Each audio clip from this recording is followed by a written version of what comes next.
Kemudian survei atau pengukuran berdasarkan luas cakupan ini bisa dibedakan menjadi yang pertama adalah survei area kecil atau plain surveying, yaitu survei yang dilakukan untuk luasan pengukuran di bawah 37 kali 37 km. Pada survei jenis ini, maka keadaan permukaan bumi masih bisa kita anggap datar, sehingga unsur kelengkungan bumi pun dapat diabaikan. Jadi batasannya antara 37 atau di bawah 50 km.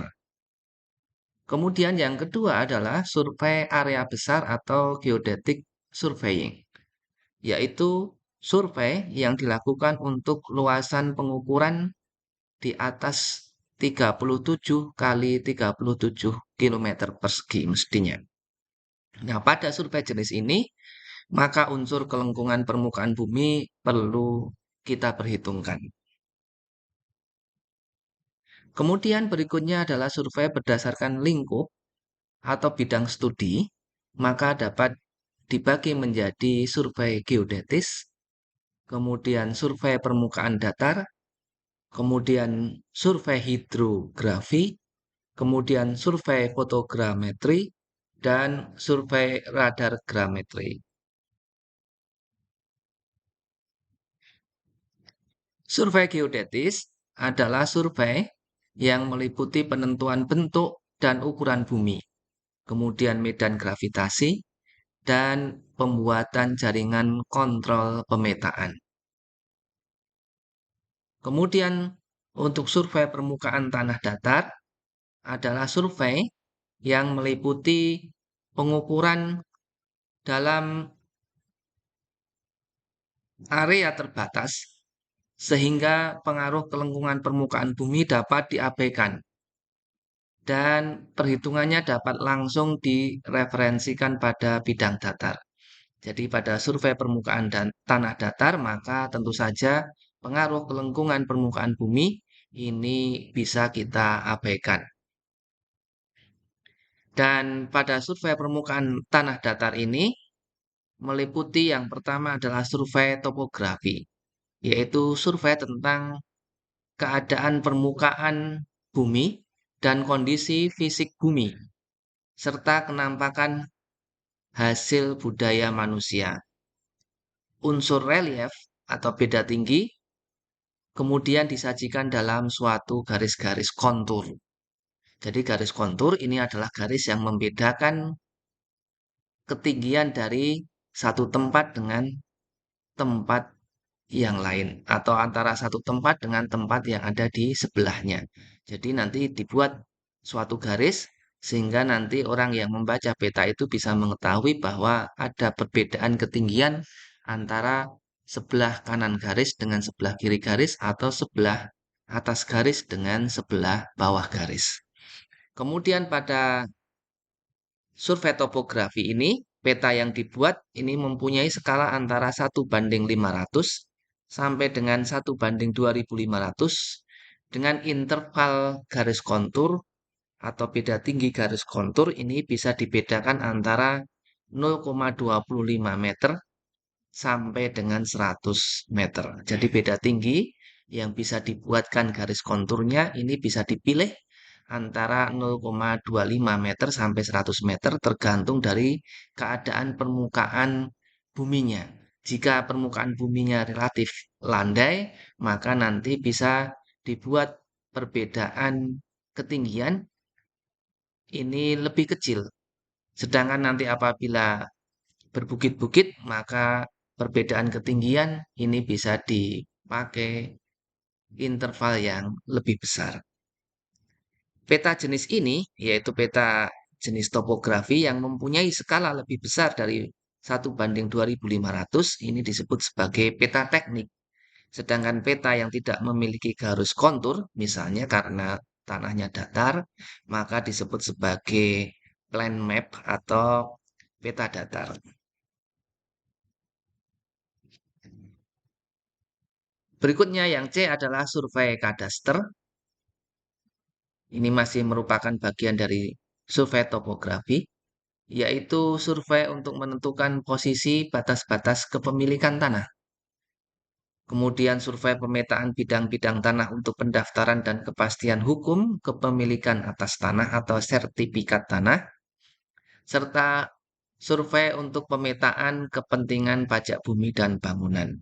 Jadi survei kadaster ini lebih ke arah untuk kepentingan hukum, misalnya batas-batas tanah, kemudian sertifikat tanah, maupun untuk kepentingan pajak bumi dan bangunan. Seandainya tidak ada peta pada kepemilikan tanah, maka menjadi ruwet. Biasanya di zaman dulu hanya dipakai batas-batas alami, misalnya pohon ini atau pohon itu sebagai batas kepemilikan tanah, atau sungai ini, atau sawah ini, dan lain sebagainya. Tetapi ini tentu saja bisa berubah. Misalnya seandainya batas-batas alam tadi juga ikut berubah, misalnya pohonnya menjadi mati atau ditebang, kemudian terjadi banjir sehingga batas-batas sawah menjadi tidak jelas dan lain sebagainya, maka rawan menimbulkan konflik. Oleh karena itu, survei kadaster ini memberi kepastian hukum atas kepemilikan tanah dan juga untuk kepentingan pajak bumi dan bangunan. Kemudian berikutnya yang D adalah survei rekayasa, yaitu bagian dari survei topografi skala besar sebagai dasar dari perencanaan dan desain rekayasa bangunan-bangunan teknik sipil. Maka disebut sebagai survei rekayasa.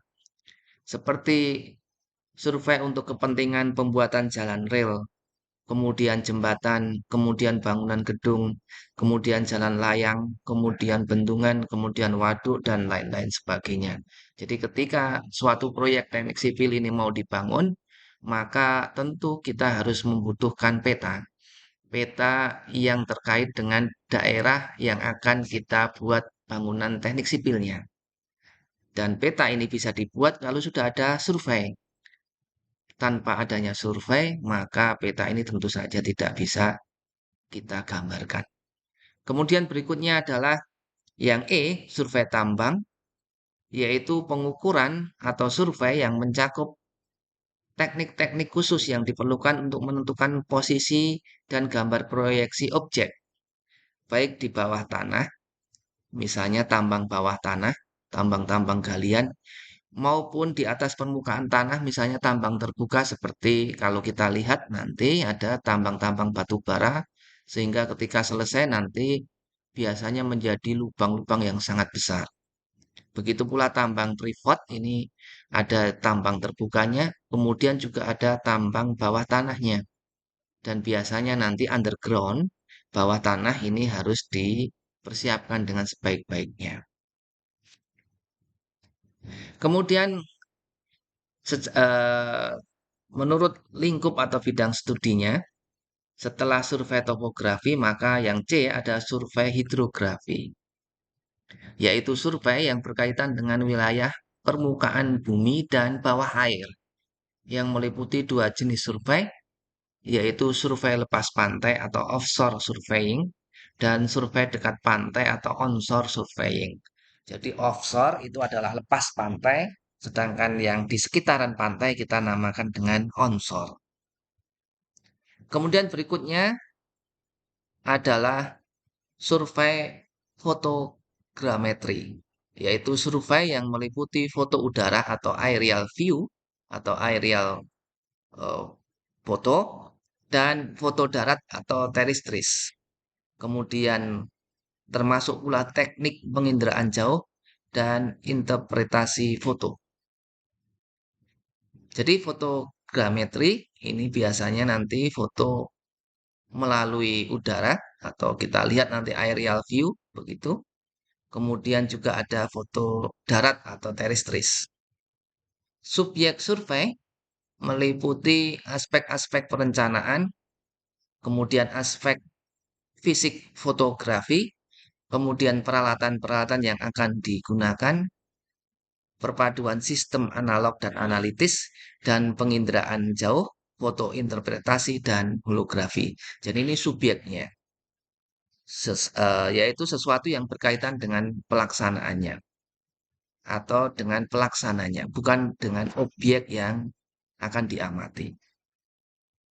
Kemudian berikutnya adalah yang survei radar grametrik, yaitu pengukuran yang memiliki subjek yang sama dengan fotogrametri, akan tapi nanti panjang gelombang serta alat sensor yang digunakan berbeda. Dan pada pengukuran jenis ini nanti digunakan gelombang mikro dengan sensor aktif. Survei-survei tadi tentu saja tidak semuanya kita pelajari karena yang kita pelajari hanyalah bagian kecil dari ilmu ukur tanah. Di mana bagian yang kita pelajari nanti tentu saja yang berkaitan dengan proyek-proyek ke teknik sipilan.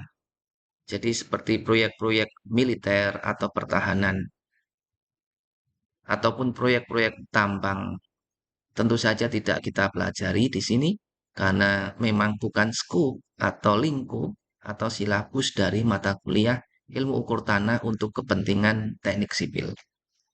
Nah, kemudian apa manfaat dari ilmu ukur tanah?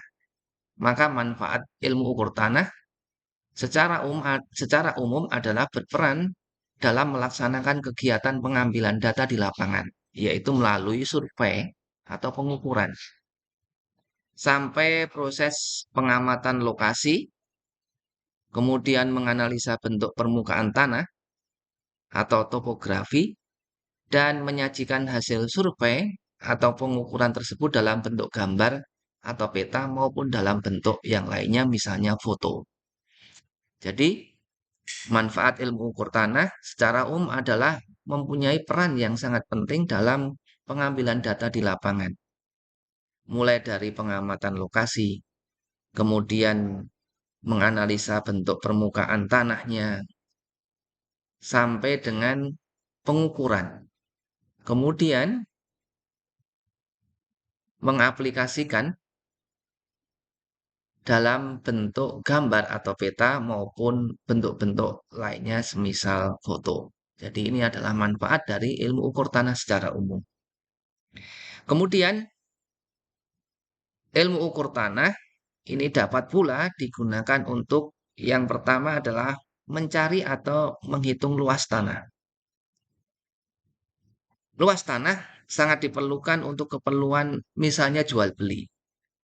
Kemudian penentuan pajak, misalnya pajak bumi dan bangunan, kemudian perencanaan pengembangan daerah, kemudian perencanaan jalan, perencanaan pengairan, misalnya saluran irigasi, sampai dengan perencanaan transmigrasi.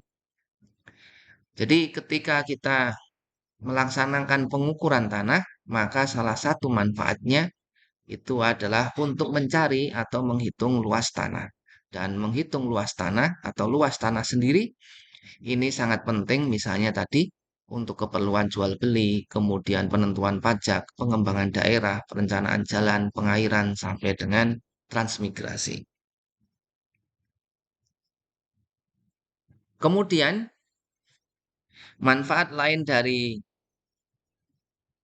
ilmu ukur tanah adalah untuk mengetahui beda tinggi tanah. Jadi garis-garis kontur tadi adalah salah satu aplikasi dari pengukuran beda tinggi tanah. Sebelum mendirikan bangunan, terlebih dahulu harus diketahui tinggi permukaan tanah dan rencana perataan tanahnya, sehingga dapat dihitung urukan dan galian tanah yang diperlukan.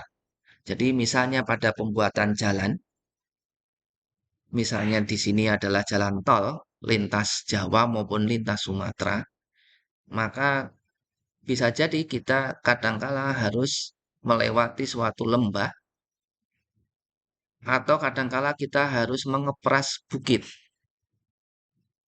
Oleh karena itu, kita harus mengetahui dulu kontur atau keadaan permukaan atau tinggi tanah yang akan kita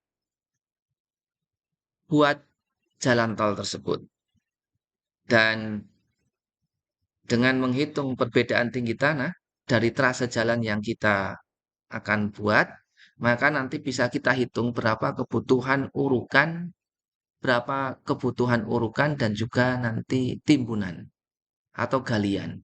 Jadi berapa galian yang harus kita buat, kemudian urukan untuk menimbun daerah-daerah yang lebih rendah berapa, supaya nanti kita tidak terlalu banyak untuk membeli tanah urukan. Maka nanti pada daerah yang berbukit-bukit, kemudian bukitnya kita kepras, maka tanahnya bisa kita pakai untuk menimbun daerah yang agak lebih rendah.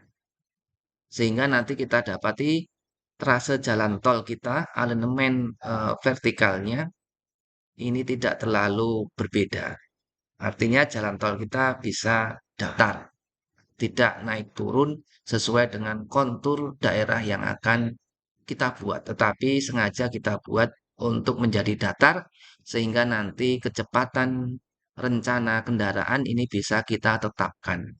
Kalau seandainya jalan tol kita ini mempunyai alignment vertikal yang naik turun, maka kendaraan tidak bisa melaju dengan kencang. Oleh karena itu, dalam perencanaan jalan tol, maka harus direncanakan pula kecepatan rencana kendaraan. Kemudian nanti bisa kita lakukan penggalian atau penimbunan terhadap trase jalan yang akan kita buat jalan tolnya. Kemudian beda tinggi tanah ini juga untuk menentukan ketinggian suatu bangunan sebagai pedoman ketinggian lantai dan sebagainya. Jadi nanti bisa kita pakai misalnya ketinggian lantai kita, apakah kita samakan dengan jalan yang ada di dekat bangunan kita misalnya, ataukah nanti kita buat misalnya bangunan kita berada pada daerah yang berbukit-bukit, apakah nanti perlu kita uruk ataukah kita buat basement dan lain sebagainya. Kemudian manfaat lain dari ilmu ukur tanah atau pengukuran atau surveying ini adalah untuk pembuatan peta dan ini menjadi tujuan utamanya untuk mengetahui seberapa jauh jarak antara suatu tempat ke tempat lain, maka harus dibuat sketsa jalan. Misalnya kita ingin membuat jalan dari Solo menuju Jogja, maka harus dibuat sketsanya dulu. Dari tempat asal ke tempat tujuan. Gambar sketsa tersebut walaupun tidak sempurna, misalnya hanya berupa sketsa atau coret-coretan saja, maka tetap bisa dinamakan sebagai peta. Dan pemerintah suatu negara mulai dari tingkat desa, kecamatan, kabupaten, provinsi, bahkan tingkat negara sekalipun, pasti mempunyai gambar atas wilayahnya yang disebut dengan peta. Maka pemerintah kita mengeluarkan peta resmi tentang wilayah negara kita. Karena kalau tidak, maka bisa jadi nanti akan ada perbedaan saling klaim misalnya antara Indonesia dengan Malaysia tentang perbedaan perbatasan di daerah Kalimantan maupun misalnya dengan negara-negara lain terhadap perbatasan laut di wilayah Laut Cina Selatan. Nah, ini tentu saja harus dibuat peta resminya. Dan terkadang nanti suatu negara saling mengklaim dengan negara lain bahwa kepulauan ini merupakan milik kita, tetapi oleh negara lain diaku sebagai milik mereka. Maka masing-masing negara kemudian mengeluarkan peta yang saling tumpang tindih. Misalnya Kepulauan Spratly di lepas laut Cina Selatan, maka kepulauan kecil ini, Spratly, ini diklaim oleh sekitar 8 negara, mulai dari Cina, kemudian Brunei, kemudian Malaysia, Filipina, dan lain-lain, Vietnam, dan masing-masing mengeluarkan peta yang memasukkan kepulauan tersebut ke dalam wilayah negaranya. Peta tersebut digambar atau dibuat berdasarkan hasil pengukuran tanah maupun fotogrametrik. Kemudian berikutnya, manfaat lain dari ilmu ukur tanah adalah untuk perencanaan bangunan. Pada setiap rencana pembangunan daerah atau RAPEDA, maka pembuatan sarana infrastruktur seperti jalan, jembatan, saluran drainase, saluran irigasi harus terlebih dahulu dilakukan pengukuran tanah. Karena kalau tidak nanti akan terjadi konflik dengan masyarakat yang mengklaim bahwa tanah ini adalah milik mereka. Sehingga nanti harus ada semacam pengukuran terlebih dahulu mana yang bisa dibangun untuk jalan, saluran drainase maupun saluran irigasi, jembatan dan lain sebagainya supaya tidak ada konflik dengan masyarakat yang akan didirikan bangunan di atasnya dan wajib disahkan oleh pemerintah daerah. Jadi harus ada pengesahan bahwa daerah ini adalah daerah jalan milik pemerintah dan tidak boleh dibangun bangunan di atasnya. Demikian pula ketika akan membangun rumah tinggal, maka wajib dilakukan pengukuran tanah terlebih dahulu dan wajib disahkan oleh Dinas Pertanahan. Sehingga nanti ketika mengajukan IMB atau sekarang adalah SIM BG, maka perlu ada peta yang berisi pengukuran atas tanah yang akan didirikan bangunan berikut bidang-bidang tanah yang berada di sebelah-sebelahnya, misalnya di sebelah kiri, kanan, atas, bawah, dan lain sebagainya. Oleh karena itu, pekerjaan ukur tanah merupakan pekerjaan yang sangat penting dalam merencanakan dan membangun suatu bangunan karena akan memudahkan penghitungan rencana anggaran biaya, misalnya tadi terkait dengan galian ataupun timbunan, kemudian nanti terkait dengan pembebasan tanah. Ini penting sekali karena ketika saya tanyakan kepada pengelola atau perencana jalan tol, maka salah satu kendala yang paling serius dihadapi bukanlah kendala teknis, misalnya terkait dengan kontur atau alinemen vertikal maupun alinemen horizontalnya, ataupun tentang jembatan penyeberangan dan lain sebagainya, tetapi justru masalah utama ini lebih banyak terkait dengan masalah sosial, yaitu sosialisasi tentang pentingnya jalan tol. Misalnya kalau kita lihat ada beberapa daerah yang masih agak enggan, misalnya di daerah kalau di Sumatera misalnya Jambi, kemudian kalau di Jawa misalnya Jogja dan lain sebagainya, maupun nanti terkait dengan pembebasan tanahnya. Nah, ini tentu saja masalah yang non teknis atau masalah sosial yang menguras waktu dalam pembuatan atau pembangunan jalan tol. Kemudian untuk perhitungan pajak terkait dengan luas dan sekaligus menghindari kemungkinan timbulnya perselisihan misalnya karena terkait dengan hak kepemilikan atas tanah. Kemudian batasan-batasan pengukuran atau survei dalam lingkup teknik sipil dan konstruksi bangunan ini adalah yang pertama melakukan pengukuran sederhana. Jadi kita sederhana saja, misalnya terkait dengan luas tanah, kemudian jarak-jarak dengan bangunan-bangunan sekitarnya, ketinggian bangunan dan lain sebagainya. Kemudian yang kedua adalah mentransfer data dalam bentuk gambar atau peta dan hitungan di lapangan. Jadi pengukuran yang kita lakukan ini kemudian kita transfer menjadi gambar atau peta. Jadi misalnya peta tentang kepemilikan tanah atau sertifikat tanah. Kalau kalian lihat nanti pasti ada petanya walaupun sederhana. Misalnya hanya bidang-bidang tanah yang kita miliki, kemudian bidang tanah yang ada di sekeliling tanah kita. Kemudian parameter atau besaran survei atau pengukuran yang diamati ini biasanya meliputi pengukuran horizontal yang terdiri dari sudut jurusan. Misalnya dulu kita mempelajari tentang jurusan 3 angka pada matematika di SMP kalau dulu. Saya kurang tahu kalau kalian ya. Kemudian sudut mendatar dan sudut miring, serta jarak mendatar dan jarak miring. Jadi ini pengukuran horizontal. Meliputi sudut jurusan, kemudian sudut mendatar dan sudut miring, serta jarak mendatar dan jarak miring. Kemudian parameter berikutnya adalah pengukuran vertikal, yaitu meliputi jarak mendatar dan jarak miring juga, serta beda tinggi atau jarak vertikal. Jadi ada dua parameter utama, yaitu parameter pengukuran horizontal dan parameter yang terkait dengan pengukuran vertikal.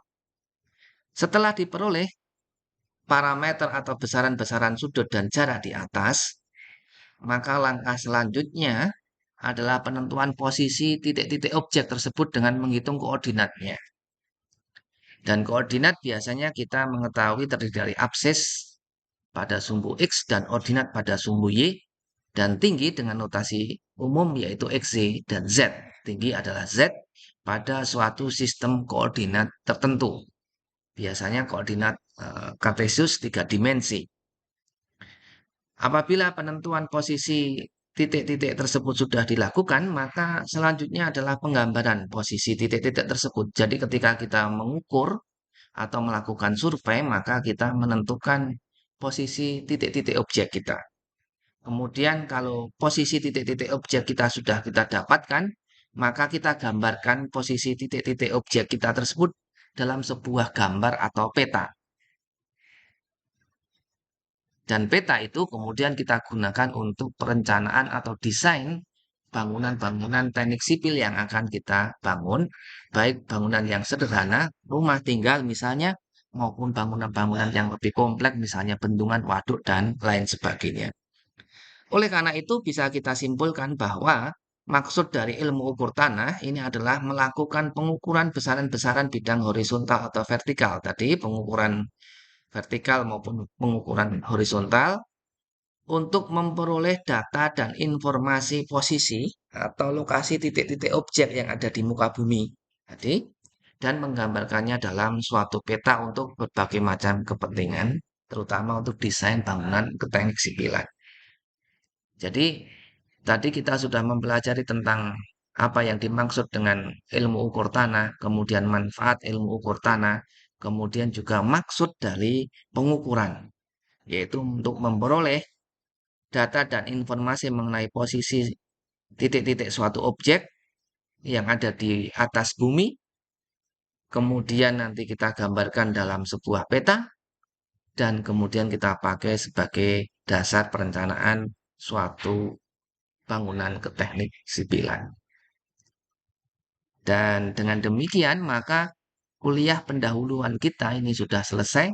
Insya Allah minggu depan kita lanjutkan dengan macam-macam pengukuran, kemudian juga macam-macam peta. Demikian kurang lebihnya saya mohon maaf. Terima kasih atas perhatiannya. Assalamualaikum warahmatullahi wabarakatuh.